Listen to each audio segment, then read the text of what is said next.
그럼 이번에 첫 번째 종목부터 보겠습니다. 헝그리 복서님께서 이거 아까 1부 때 제가 읽어드렸던 종목인데 영호 DSP입니다. CES 딱 하면 또 이 종목 생각나야죠. 1770원에 30% 딱 사셨고 오늘 뭐 윗골이 달리긴 했지만 그야말로 뭐 진짜 잘 달립니다. 1505원까지 올라가 있습니다. 자, 헝그리 복서님께서는 기다려야 할지 아니면 지금이라도 나와야 할지 궁금해요. 이렇게 얘기를 해 주셨는데요. 그러게요. CES가 지금 이제 ING가 되니까 이젠 나와야 될 때 아닌가? 약간 이런 생각 들고요. 어제 오늘 또 오늘 이렇게 워낙에 시세가 펑 터져가지고 많이도 올라갔습니다. 어떤 방식으로 접근을 해야 될지 알아볼게요. CES 얘기 자주 해주셨는데 결국에 또 이게 관련해서 삼성이 또 이렇게 뭐 얘기만 하면 거기서 또 뜨네요. 좀 어떻게 할까요? 뭐 아까 말씀드렸지만 이제 로봇주가 CES에서 탄력이 나왔습니다. 네. 예, 그런데 저는 로봇주를 패스해서 봤다라고 말씀을 드린 이유가 왜냐? 이제 CES 일정이 끝나고 네. 그러면서 로봇주가 추가적인 탄력이 나오기는 시장 환경이 약간은 어렵지 않을까라고 생각을 했거든요. 그렇기 때문에 로봇주는 슬슬 이제 오늘 탄력 나왔으니까 좀 보내줘야 되지 않을까라는 생각, 네. 그렇게 이제 좀 생각을 한 겁니다. 그래서 이제 영호 DSP가 어제 어떤 상황이냐면. 지금 이 삼성이 로봇에 대한 이 CES에서 이야기를 하게 되면서 영호 DSP가 이제 이 의료용 돌봄 서비스 로봇을 진행을 하고 있습니다. 그러면서 이제 개발을 진행을 하고 있고 그에 따라서 또 이 디스플레이 사업을 진행을 하고 있는데 삼성 디스플레이와 이제 최근에 좀 계약도 맺었고 납품도 진행 중이라서 삼성과 연관이 있는 그런 이제 로봇 관련된 이슈가 있구나. 네, 그렇게 이제 엮인 겁니다. 딱이네요. 네, 그렇게 이제 상승이 나온 건데, 네. 결국 이제 말씀드렸듯이 지금 현재 로봇이 과연 지속성이 있을 것인가, 이 부분을 한번 이제 고려를 해야 될 것 같은데, 저는 지금 시장에서는 지속성이 과연 좀 얼마나 갈 수 있을까. 아마 그래도 한 이번 주 정도까지는 좀 돌 수 있을 것 같거든요. 일단 조금 로봇주 전체적으로 흐름 볼까요? 로보. 그 다음에 레인보우 로보틱스. 그것도 한번 갔죠. 레인보우 로보틱스 오늘 갔고, 그 다음에 로보.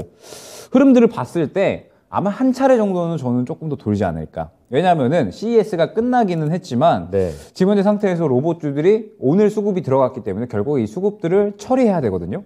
그런 사이클에 따라서 한 번 더 간다. 그러니까 완전히 기술적인 의미다라고 생각을 해주시면 될 것 같습니다. 결국에 로봇이 그동안에 돈이 안 들어오다가 오늘 이제 새롭게 돈이 들어갔잖아요. 돈이 들어갔다라는 거 결국에는 이 가격대에서 추가적으로 이 돈을 밀어넣은 어떤 주체들도 주가를 띄워서 수익을 봐야 된다라는 뜻이 됩니다. 그렇기 때문에 영호 DSP를 포함해서 아마 로봇주들은 그래도 기술적인 의미에서 한 차례 좀 순환이 더 나오지 않을까 생각이 됩니다.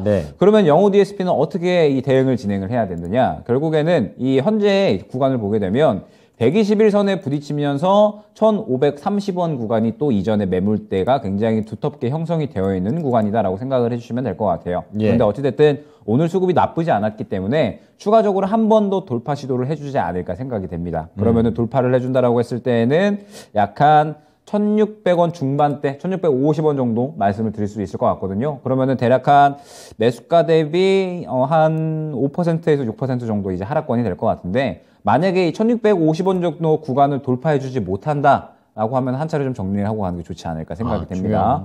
왜냐면 영호 DSP가 사실 실적이 그렇게 좋지가 않습니다. 그러면서 이제 본업이 어찌됐든 디스플레이 쪽인데 말씀드렸듯이 디스플레이 쪽은 아직까지 그렇게 업황 자체가 좋지가 않죠. 그러면서 여전히 이 수요 둔화에 대한 부분들, 경기 침체에 대한 부분들을 가장 또 바로 민감하게 반응하고 있는 그런 섹터이기 때문에 아마 지금 상태에서 뭐 추가적인 어떤 드라마틱한 급등은 약간 어렵지 않을까. 그러면서 이제 이 로봇에 대한 부분도 이야기가 나온 건데 로봇 쪽은 어찌됐든 지금 준비하고 있고 개발하고 있는 거지 실질적으로 이 영호 DSP가 실적이 나오고 있는 건 아니거든요. 그렇기 때문에 이미 지금 현재 시장에서 로봇 관련된 매출, 실적, 성장성이 나오고 있는 기업들이 굉장히 많이 있습니다. 레인보우 로보틱스 같은 경우에도 삼성전자 최근에 이제 이 제3자 유정 이제 들어갔잖아요. 그래가지고 뭐 투자한대잖아요. 그래서 어마어마하게 상승이 나왔는데 이 부분도 좀 투자 아이디어를 얻을 수가 있을 것 같은데 레인보우 로보틱스가 투자 과열이 됐습니다. 그러다 보니까 이제 영호 DSP에 좀 반사적으로 또 수혜가 들어간 것이 아닌가. 만약에 레인보우 로보틱스가 투자 과열이 안 됐으면 저는 레인보우 로보틱스가 갔을 것 같거든요.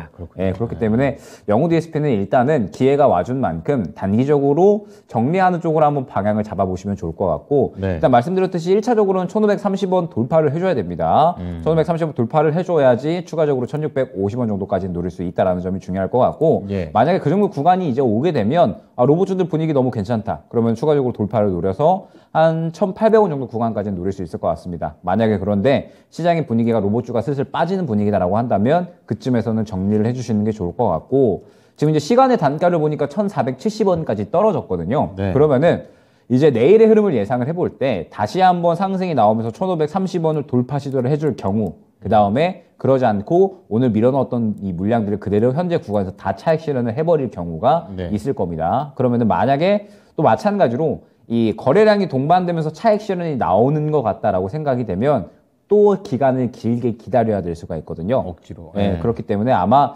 이 수급을 동반한 차익 실현이 나오게 되면 기간을 길게 기다리셔야 될 수 있으니까 만약에 또 기간을 길게 기다리기 싫다라고 하시면 마찬가지입니다. 어느 정도 비중을 정리하고 다른 종목으로 교체하는 방향도 안내드릴 수 있을 것 같습니다. 네, 보니까 기관도 10거래일 만에 매도 전환했고요. 그리고 외국인도 오늘 많이 팔았네요. 그걸 지금 개인이 다 받아내고 있는 그런 영호 DSP입니다. 기술적인 부분에 대해서 좀 생각을 해보셔야 되는 게 좀 더 설득력을 얻고 있는 것 같아요. 1530원. 그리고 많이 가면은 1800원대라고 하니까 너무 이제 욕심내지 마시고 어느 정도 정리를 해보는 것도 한번 고려해 보시면 좋겠습니다.